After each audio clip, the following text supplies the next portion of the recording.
Welcome to True Crime. Welcome to the evidence room. This is episode 3. Today we're talking about a man named Pedro Alonso López, the monster of ANDES. One of the deadliest serial killers ever recorded. Confirmed 110 plus murders. Suspected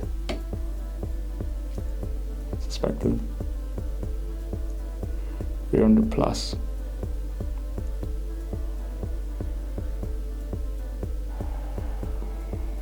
So we're just gonna get straight into it. I mean, some serials take lives. Pedro, I for all intents and purposes, in this episode, I'm calling my man Pedro. His name's Pedro, dog. You know what I mean? It's not Pedro, it's Pedro. You know what I mean? Pedro collected them. And by the time authorities realized what he was doing, he had already become one of the deadliest serial murders in human history. Pedro was born in Colombia in 1948. Not that anyone gives a toss. I'm gonna be professional. I'll try.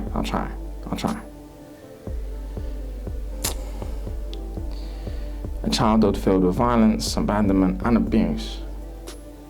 But trauma alone doesn't explain why he became. It doesn't.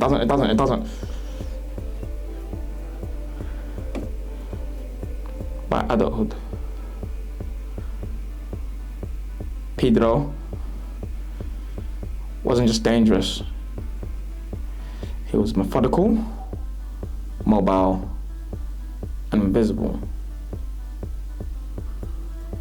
He drifted across Colombia, Ecuador, Peru, targeting the most vulnerable victims. Now I'm gonna let you guess who Pedro was targeting. Now take a guess, right now. Who do you think Pedro was targeting?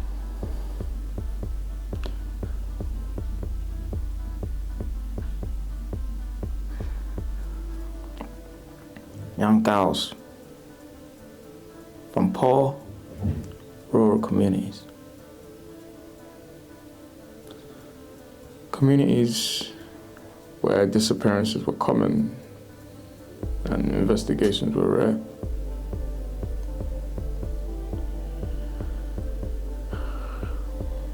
Lopez had a system. He would approach a child in a crowded market, offer a small gift, a coin, a piece of food, a promise of something harmless in a crowded market. So busy spots. That's where he approached little kids. Never boys, because they'll probably just beat him up. He's like, Pedro. Nah, I mean, I can't go on, cuz.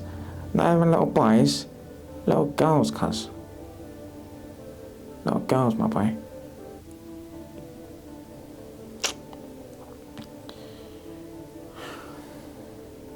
So after the promises in the market, that's the point I'm trying to get into. Look.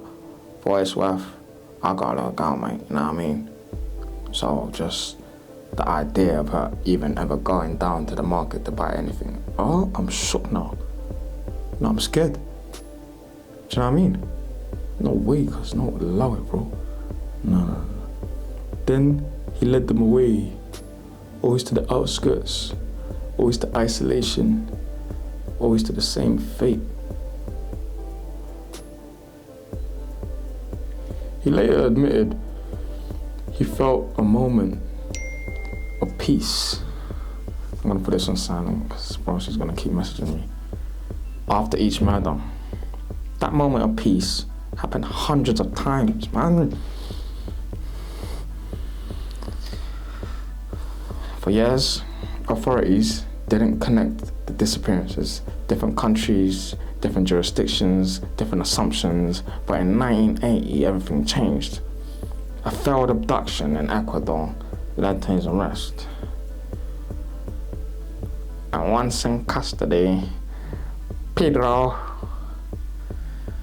didn't deny nothing. He confessed. Not to 1, not to 10, but to over 3. That's 3. 1, 2, 3. 300 murders. Police didn't believe him because they said the same kind of victims, bro. You know what I mean? Oh my goodness. Police didn't believe him until he took them to the graves.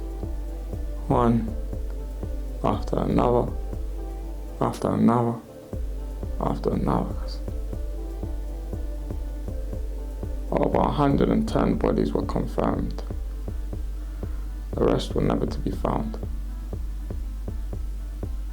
During the interrogation, when they asked López why he did it, he said, "I looked for pure girls that were easy to take and easy to silence."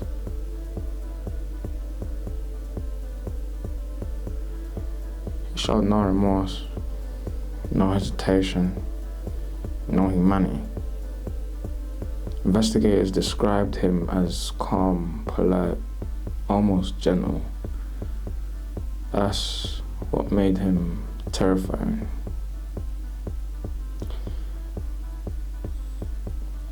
The sentencing, this is the bit that got to me, because despite being one of the deadliest serial killers ever recorded, López was sentenced to just 16 years. 16 years for 110, over 110 confirmed bodies. Just over 16 years.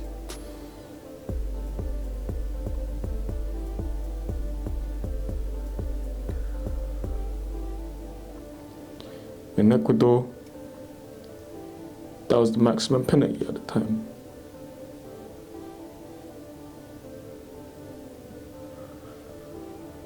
So just he served 14 and they gave him 2 years off.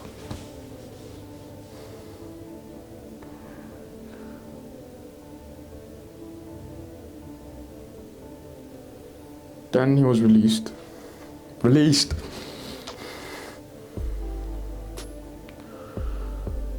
A man who admitted to killing hundreds of children walked free.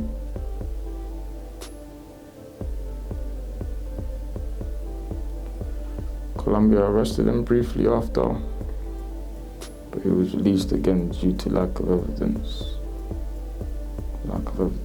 Well, I mean, that broski showed, no, I did it. Yeah, I bet the second time it was there, like, I know, yeah, I did it. You know what I mean? Oh my goodness, cuz.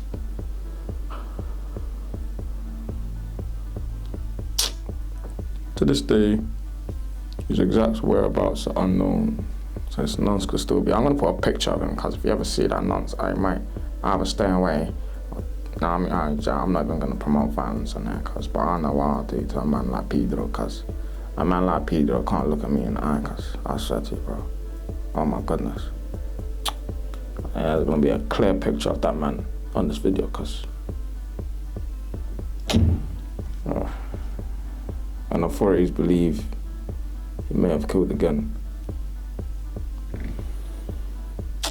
Pedro wasn't a monster because of how many lives he took. He He was a monster because of how easily he moved through borders, through communities, through entire countries, without anyone noticing until it was too late. This is episode 3 of the Evidence Room. Next episode, we're gonna look at another killer. His crimes were so brutal, entire cities lived in fear of nightfall. I'm Mr. True Crime, and this is the Evidence Room. See you next time.